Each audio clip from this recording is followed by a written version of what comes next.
महायुती सरकारकडून पालकमंत्री पदाची घोषणा झाल्यानंतर आता राजकीय आरोप प्रत्यारोपांना धार आली आहे। ठाकरे गटाचे आमदार भास्कर जाधव यांनी गुहागरच्या पालपेने गावातून महायुती सरकारवर जोरदार टीका केली आहे। पालकमंत्री पदाच्या वाटपावरून बोलताना जाधव यांनी मंत्री गिरीश महाजन आणि भरत गोगावले यांच्यावर निशाणा साधला।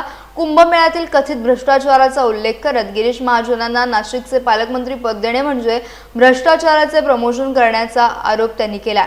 त्याचबरोबर नाशिकच्या रस्त्यांवरील खड्ड्यांचा संदर्भ देत मुंबई गोवा महामार्गाची वाट लावण्यासाठी भरत गोगावलेंना पालकमंत्री केलंय का असा सवाल भास्कर जाधव यांनी उपस्थित केला। नाशिकपेक्षा अधिक खड्डे पाडण्यासाठी गोगावलेंची नियुक्ती झाली आहे का असा टोला त्यांनी लगावला। पालकमंत्री पदाच्या वाटपावरून जाधवांच्या या वक्तव्यामुळे रायगड आणि रत्नागिरीच्या राजकारणात नव्या चर्चेला सुरुवात झाली आहे।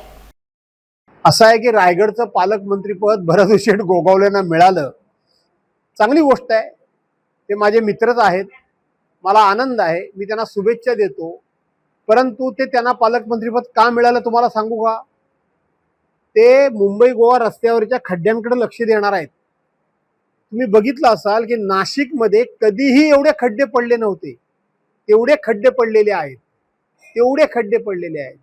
नाशिकमध्ये कुंभमेळ्याकरता 37,000 कोटी रुपये येणार आहेत, त्यातले 15,000 कोटी रुपये आलेले आहेत। त्याच्यामध्ये 1021 कामांची टेंडर काढलेली आहेत, 591 कोटीची टेंडर काढली।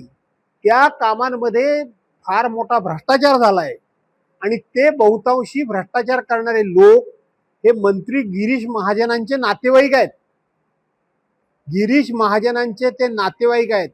आणि म्हणून गिरीश महाजनांच्या नातेवाईकांनी मोठा भ्रष्टाचार केला।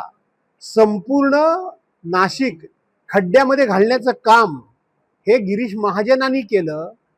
खूप मोठा भ्रष्टाचार करण्याचं काम हे ते कुंभमेळा मंत्री असल्यामुळे त्यांच्याकडून होतंय आणि म्हणून त्यांना प्रमोशन म्हणून त्यांना पुन्हा नाशिकचं पालकमंत्रीपद दिलं।